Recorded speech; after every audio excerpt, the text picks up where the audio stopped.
Hello and welcome to this new lesson in which we will talk about routing and auto-routing components. Now, in order to route components, you have two ways. The first one is manual, which is routing each component with the next one using a simple wire, but this will take forever and it's pointless. The other thing is auto-routing, which is basically using a tool that Altium designer software provide to auto-route all of these components together without any interference from you and with less effort. You just need to go after the auto-routing and fix some errors that might appear to you. So, in order to manual route items, you can simply zoom in to the area that you want to route items in. I prefer hiding one of the two layers, so you can hide the bottom layer and start routing items that are available on the top layer. You can simply go here and start routing. As you can see, you must move all the way from one item to the other item, and there is a small wire here, as you can see, a white wire that will guide you to the item that this item at hand should be connected to. And in our case, as you can see, it's this item. So here we routed the first pin, but again, I don't prefer auto-routing, manual routing, because it will take forever since this is a multi-layer PCB.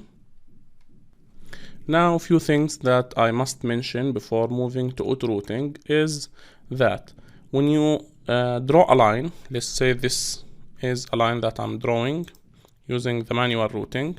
If I want this curve, the one that's here, to look different, I can simply press Shift plus space, and as you can see, it will take many shapes depending on what I want.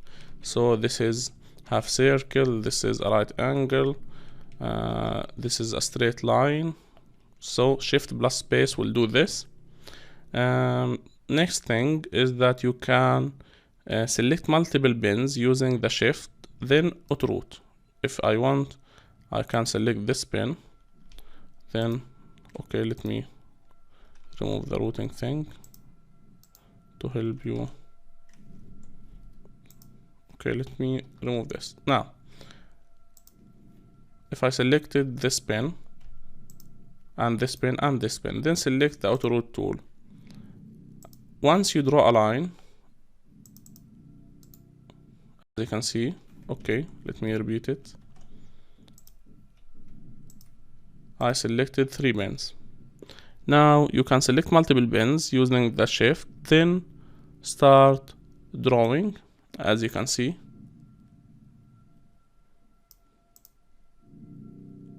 Okay, interactive multi-routing.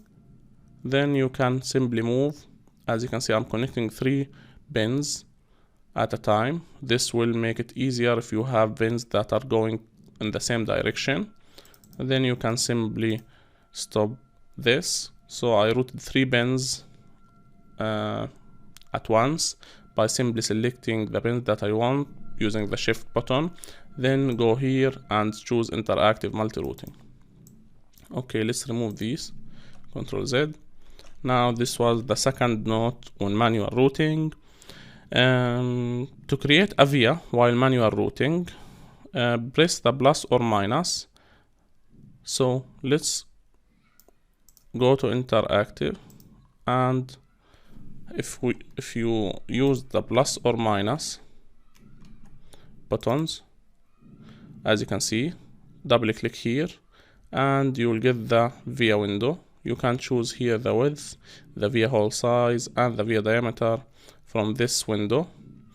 And to edit its properties, you can simply press tab and you can enter this property window. You can choose the via size, width, hole size, diameter, and other things. Via is used basically to connect between 2 layers, a top and bottom layers. So it's a drill hole here that connects 2 or more layers, but since I'm not connecting 2 layers together here, it won't appear. But again, if you clicked plus or minus, or if you double clicked here, it will show you the via, and you can simply add its properties. Now let's go back to our design. Let's save it. We don't want to have any errors. Now right click on layers and simply go to layer manager stack here. Now click on top layer, then go and add layer twice. Now we have a single layer and a single layer. You can rename these to single layer top and single layer bottom. So let's move this so that you can view the names. That's it. Click OK. Next we will talk about auto routing, but that's it for manual routing lesson. As I mentioned earlier, I don't prefer this method because it will take forever from you to manually route each of these elements, since it's a multi-layer PCB, and since manual routing is pointless while you have auto routing, which is smart, but you have to spend a few minutes to solve errors after auto routing. We'll talk about this in the next lesson. Thanks for watching. If you have any question, please ask in the Q&A board. This is Educational Engineering Team.